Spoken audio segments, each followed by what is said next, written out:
Hey everyone, welcome back to Corporate Decoder.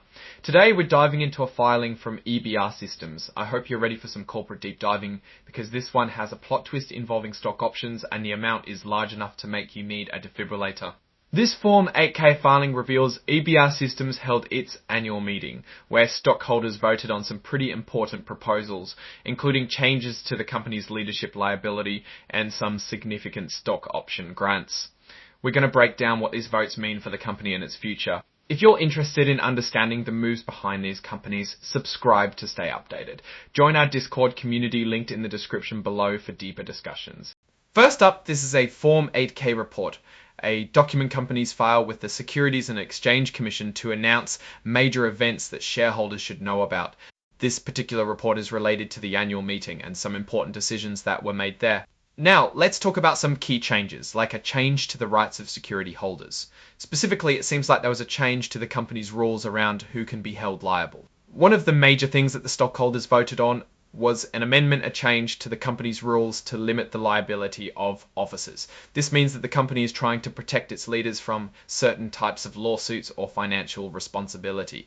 It's like giving them a shield, but only up to a point allowed by law. After the vote, the company filed the amendment, the change, with the state of Delaware where they are registered. The company held its annual meeting where stockholders voted on 11 different proposals. Let's run through a couple key proposals. The first proposal was about electing directors or board members. Alan Will and Trevor Moody were elected to hold their positions until the company's 2028 annual meeting. It looks like Will got almost 24 million votes for, with 29,000 votes withheld. Trevor 9,000 votes withheld. Trevor 9,000 votes withheld. Trevor 9,000 votes withheld. Trevor 9,000 votes withheld. The next thing stockholders voted on was the ratification or approval of some security issuances. That is the formal name of basically issuing more company stock. Specifically, it was the issuance of over 45 million CHESS depository interests, or CDIs, at a price of about 82 Australian cents, adding a million votes for nearly 3.9. And welcome to note that in this case, CDIs are the same as regular shares of common stock. It's like they're selling new slices of the company pie. This passed with about 17.7 Tom to note that in this case, CDIs are the same as regular shares of common stock. It's like they're selling new slices of the company pie. This passed with about 77.9 million votes for and nearly 309 that in this case, CDIs are the same as regular shares of common stock. It's like they're selling new slices of the company pie. This passed with about 17.720 to note that in this case CDIs are the same as regular shares of common stock. It's like they're challenging. Stockholders also approved an amendment or change to the 2021 Equity Incentive Plan, which has to do with how the company offers stock options and other incentives to employees. The change eliminated a specific part of the plan and allows the company to issue securities or stock under this plan. Around 17.337 million people voted for the change, 1.26 million voted against, and 343,905 abstained. However, nearly 119.837 million people voted for the change, 1.26 million voted against, and 34,305 abstained. However, nearly 198 million votes were not cast. There were also several proposals to approve grants of options to executives and board members. Stock options are basically the right to buy company stock at a certain price in the future.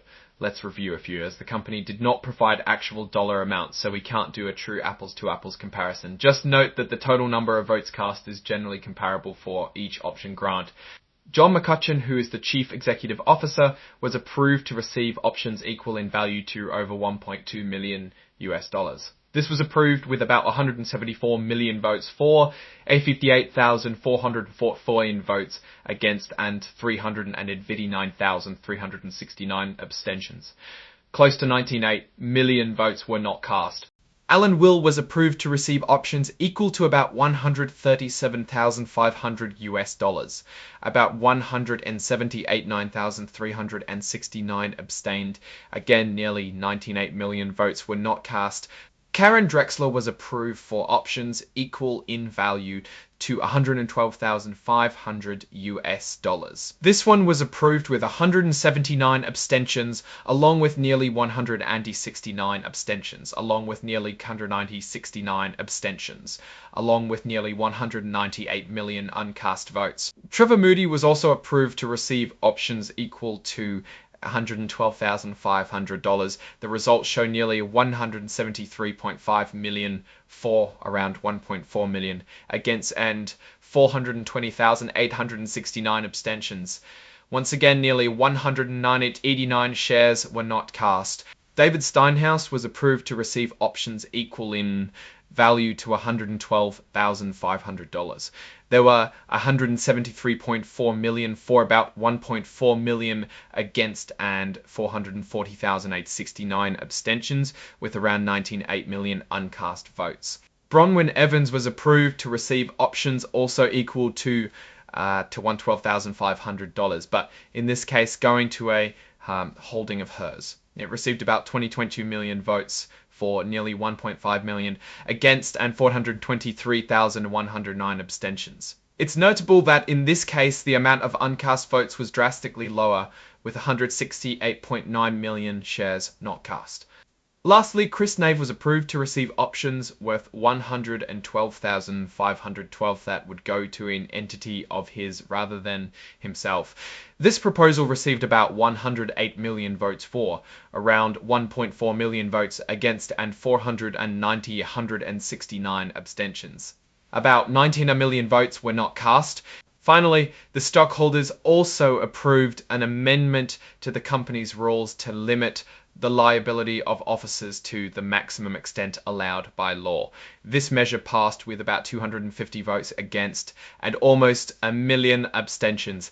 That's everything on the report. So, what does all of this mean? Well, EBR Systems is making some moves to protect its leadership and incentivize performance with stock options. The approval to limit officer liability could make it easier to attract and retain executives who might be wary of joining a company where they could be held personally liable for certain actions. The stock option grants aim to align the interests of the executives and board members with those of the stockholders, as they'll benefit if the company's stock price goes up. However, the high number of uncast votes on some of the proposals, especially the stock issuances and option grants, could indicate a lack of engagement or perhaps dissatisfaction among some stockholders. It's a reminder that even when proposals pass, it's important to pay attention to the level of support they receive. Overall, EBR Systems seems to be focusing on incentivizing and protecting its leadership team. Whether these strategies will pay off in the long run remains to be seen, but they're definitely worth keeping an eye on.